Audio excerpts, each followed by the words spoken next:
Hi everyone! In this video, we're going to see how each wave function, which is a solution of the Schrödinger equation, gives us a set of quantum numbers.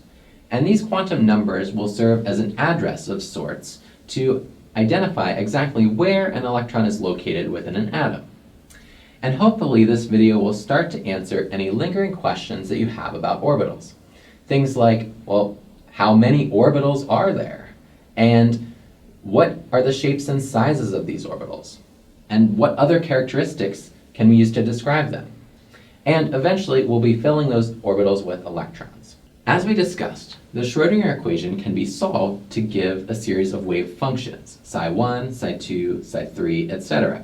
These wave functions will describe the wave-like nature of an electron. But more useful is the psi squared, and that is the square of the wave function. This will give us a three-dimensional region of space where there's a high probability of finding an electron. And this region of space we call an orbital. And these orbitals are given three quantum numbers that define their shapes, sizes, and spatial orientation. The three quantum numbers are principal quantum number n, angular momentum quantum number L, and magnetic quantum number m sub L. And these numbers will give us some insight into the energy, the shape, and the spatial orientation of the orbitals in three-dimensional space. Let's look at each of these quantum numbers and define what they tell us about this position of the electron. Principal quantum number n tells me the shell that this orbital resides in. Imagine that Bohr model of the atom where we have the onion layers of energy levels. That's still going to exist to some extent. That energy level, n equals 1, n equals 2, n equals 3, 4, etc. As those shells get farther and farther from the nucleus, the energy increases. So principal quantum number n will not just tell me the shell, but it also gives me an indication of the energy of that orbital and of the distance it is from the nucleus based on that n number. And n will be an integer value ranging from 1 all the way through to infinity. Okay? And we can think of this in terms of an address. This might be the city where this orbital resides. The second quantum number is angular momentum quantum number L. L is going to be an integer value that ranges from 0 to n minus 1. So for example, if we have n equal to 1, the only possible value for L has to be 0. And if we go to n equals 2, my second shell, L can equal 0 or 1. So there are two subshells within the n equals 2 shell. And rather than denoting the names of the subshells with numbers, like 0, 1, 2, 3, etc., we relate those numbers to letters. So L equals 0 corresponds to the letter S. L equal to 1 corresponds to the letter P. L equal 2 corresponds to the letter D. And L equals 3 corresponds to the letter F. S, P, D, and F. And these are historical letters that have been used, so don't ask me where they all come from and why we use those letters.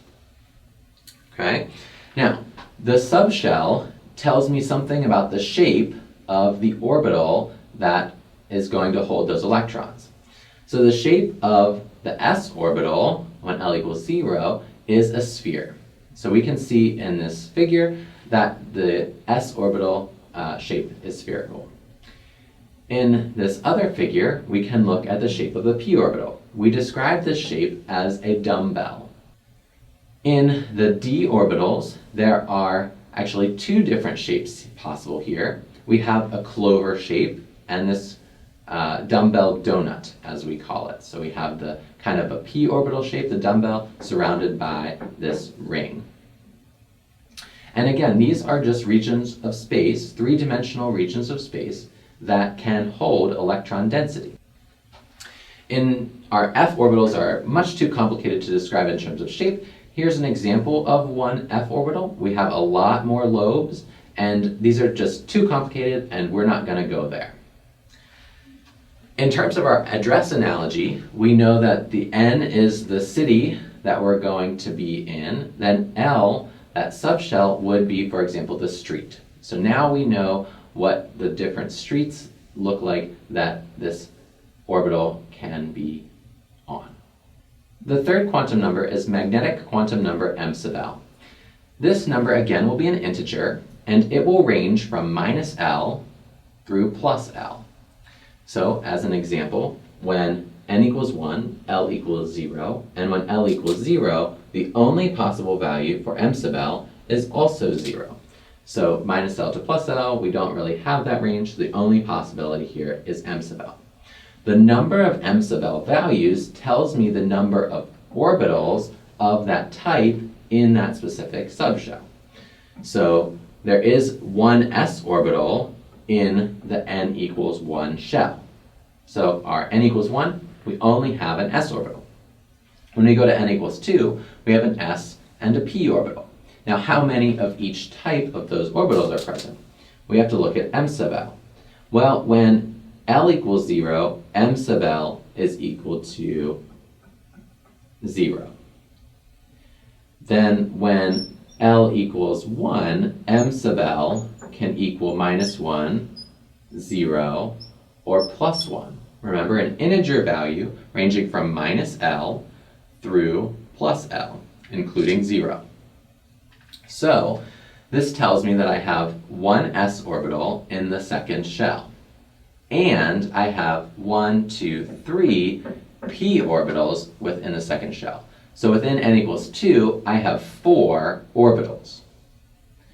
So m sub L tells me the number of orbitals within a subshell. We have our shell, principal quantum number n. We have our subshell, s, p, d, or f, defined by angular momentum quantum number L, and we have the number of orbitals defined by m sub L.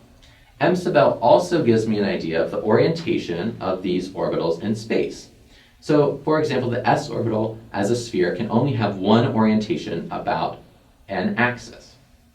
However, the p orbitals can have 3 different orientations, and we show these on the x, y, and z planes as shown here. So these 3 are unique regions of space that can hold electron density. If we were going to look at our address analogy again, we would say that m sub L is our house number. So we know the city, we know the street, and we know the house number where these electrons can be held.